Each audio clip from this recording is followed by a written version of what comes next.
This review considers Prey in retrospect, rather than on its merits alone, and addresses reasons why I still wish for a continuation of the first game, rather than the reboot we got. As such, this review will contain some spoilers. While I haven't played the full version of the Prey reboot, I did play the demo through to the end, and I really did enjoy what it had to offer. It's creepy, atmospheric, has a great setting, and subjected me to one of the more skillful mindfucks I've seen in recent games. I've already decided that I'm going to buy it eventually, so please don't consider it a knock against the strength of that game when I say that I wish it didn't exist, or at the very least, wasn't called Prey. In terms of the story, the new Prey has almost nothing in common with this game, which is about a Cherokee-descended US Army veteran's violent adventure aboard a massive UFO referred to as the Sphere. You play as the aforementioned Indian named Domasi Tawadi, or Tommy for short, and the story makes a very big deal of his Cherokee heritage. He begins the game bitter with life on the reservation and resentful of the very faith that is so important to his loved ones, feeling that they've consigned themselves to a life of misery, all in the name of empty and meaningless mysticism. But once things go tits up and everyone gets abducted by aliens, his struggle and growth in his own beliefs becomes a central pillar of the story, and even has gameplay mechanics designed around it. I haven't done much research on Cherokee culture, so I can't really say whether or not it's been presented here as a faithful representation of that culture, but I can say that what's here isn't just presented for texture or exotic intrigue, but rather that the characters, world, and story are all built around it so heavily that the whole story would collapse in on itself without it. It's not simply window dressing or lazy stereotypes, and it's not a story about characters who just so happen to be Indians. It's a thoroughly Indian story. The Doom 3 engine powering the game has a lot of really cool tricks up its sleeve for bringing the setting to life. Its dark environments are full of metallic plates and alien machinery, mixed in with hanging flesh and blood. I'm really glad I can't smell the place. The horrors of the Sphere are ancient, otherworldly, and staggering in their scope. It feels more evil than some of the video game hells I've been to, and I mean that. Navigating these environments is an experience that is, on one hand, deeply unsettling, and on the other hand, wickedly cool, as you find yourself walking on walls, hopping through portals, and changing the direction of gravity. Also at your disposal is the ability to spirit walk, allowing you to leave your physical body to cross certain barriers, such as force fields or gaps. If you've ever played Soul Reaver or The Legend of Zelda: A Link to the Past, then you pretty much know what kinds of things you can expect from this mechanic, and it always feels kind of spooky to root around underneath the skin of reality, especially in a place like this. You also get a sense of how vast and sprawling the game world is when you look down from high ledges, and especially when you take control of alien hovercraft and fly through miles and miles of connected tunnels and tubes, like a small virus in a massive circulatory system.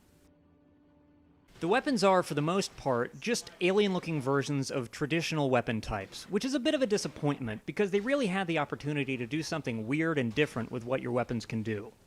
They certainly all look awesome. Most of them are even alive, and the way you get your weapon, that pretty much amounts to a chain gun in this game, is metal as fuck! There is one weapon that provides some welcome variety by allowing you to absorb different energy types and deal out different attacks based on what you charged it with, which is easily my favorite gun in the game. I just wish that as much imagination had gone into the behavior of your other weapons as had gone into their designs. The weapons aren't bad by any means, I just feel that they missed an opportunity to stand out from other shooters in this area. While I'm a tad let down that they didn't bring many new ideas for dealing out death, they definitely brought an interesting and unique one to the table for suffering your own, both for better and worse. Dying in Prey isn't exactly like dying in any other game I've played, and at times I loved what they did here, and at other times I absolutely hate it.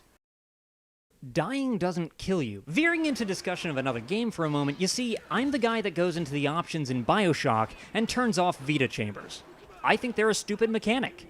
In that game, Vita chambers that instantly spawn you back to life rob the game of any stakes. And frankly, in a setting like Bioshock, where your enemies are still living, breathing human beings, I can't sympathize with or condone my own violent actions on any level if my enemies actually pose no threat to me.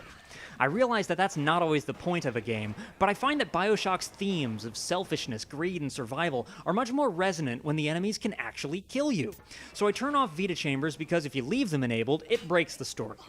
Also, Vita chambers permit you to suck at the game, and if you play it with Vita chambers enabled, that's what I'll just assume you do. And before you offer your defense of the mechanic, I want you to consider that fuck you, bitch! Yes, you do! Get good! Now, in Prey, dying is similarly inconsequential to your progress. However, the structure of the story is such that your goal, to bring an end to the atrocities of the Sphere, supersedes all other considerations, and the villains are drawn without even a shred of ambiguity. These motherfuckers are plain, seething evil, and even if they pose no real threat to you, they are a horrible menace to not only Earth, but all life in the universe, so you can kill them by the hundreds with absolutely no remorse. So far, so good, but here's the thing. Unlike Bioshock, your recovery isn't instantaneous. Instead, you fall into a kind of limbo where you have to shoot arrows at evil spirits for a little bit.